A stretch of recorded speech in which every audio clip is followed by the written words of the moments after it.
बाबा का आशीर्वाद SPM channel पर आपका स्वागत है। आप हमें देखते हैं, सुनते हैं रोहतक हरियाणा से, और आपको अलग अलग जो आकृतियाँ हमारे चैनल के माध्यम से मिलती हैं वो अलग अलग भक्तों के अनुभव होती हैं, और उन्हीं को दिखाने का या समझाने का हमारा प्रयास होता है।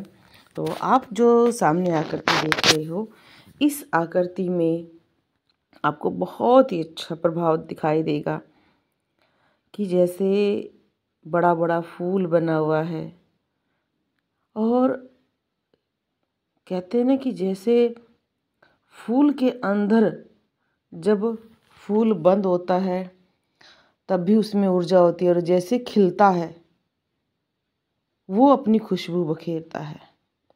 ऐसे ही जो हम दीपक जलाते हैं, हमारे दीपक में बहुत बड़े बड़े फूल बनना, आँखें बनना, ये सभी हमारी भक्ति का चमत्कार होता है।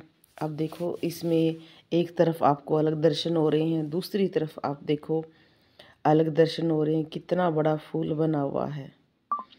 आपके दीपक पर जितना बड़ा फूल बनेगा, लो आपकी आराम आराम से चलेगी। इसका मतलब आपका जो एक तरह से प्रभाव है बहुत अच्छा चल रहा है। इसी दीपक की लो में अलग अलग आप प्रभाव भी देख सकते हैं। इसको इफ़ेक्ट भी कह सकते हैं या बदलाव कह सकते हैं कि इनकी भी प्रकाश की लो थोड़ी सी ऊपर भी जा रही है और हवा में गायब भी हो रही है, और चारों तरफ से अग्नि ने इसको घेर रखा है। बीच में भी एक बिंदु सा नज़र आता है। ये इतना बड़ा फूल बनने का क्या कारण है? जितनी ज़्यादा आप साधना करोगे, जितनी आप साधनाएं, मंत्रों की, हवन की, पूजन की, आपको जितनी कृपा मिलती जाएगी, आपके फूल की जो आकृति है उतनी ही बड़ी हो सकती है।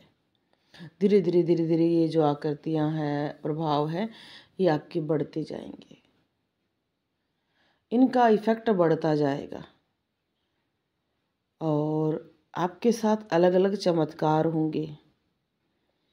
मेरे पास एक प्रश्न बहुत आता है कि बहुत सारे लोग ये कहते हैं कि जी हमें अनुभव तो होते हैं, पर हमें ये नहीं पता कि हमारे अनुभव अच्छे हैं, बुरे हैं, या नेगेटिव हैं या पॉजिटिव हैं। जैसे दीपक की आकृतियाँ भी नेगेटिव और पॉजिटिव दोनों होती हैं, और हमारे अनुभव भी दोनों तरह के होते हैं। तो ये शंकाएं बहुत सारे लोगों के मन में रहती हैं। इसलिए मैं कहती हूँ कि आप हर वीडियो को देखो। जो पुरानी वीडियोज़ हैं उनमें भी बहुत कुछ अलग अलग बताया गया है, और आकृतियों में भी उनमें कुछ अलग आपको नज़र आएगा। जैसे इसमें अगर इधर से हम देखते हैं तो हमें लगता है कि जैसे भगवान का जो प्रकाश है वो दोनों तरफ, जैसे हमारा हृदय के बीच में नज़र आ रहा है, जैसे हम बीच में एक लो हमें नज़र आ रही है, और दूसरी तरफ देख रहे हैं तो हमें प्रकाश के साथ साथ बहुत बड़ा फूल नज़र आया। तो फूल बनना बहुत ही शुभ है, बहुत ही अच्छा है, क्योंकि फूल जब बनेगा तो आपका जीवन फूलों की तरह महकेगा।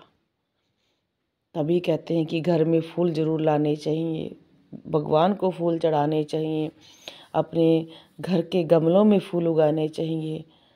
हमारा जीवन जिस तरह से हम जीना चाहते हैं, खुशियों से जीना चाहते हैं, तो खुशियों की तरफ हमें कदम बढ़ाना होता है, खुश रहकर हमें दिखाना होता है। ऐसी ही भक्ति निरंतर करते रहना चाहिए।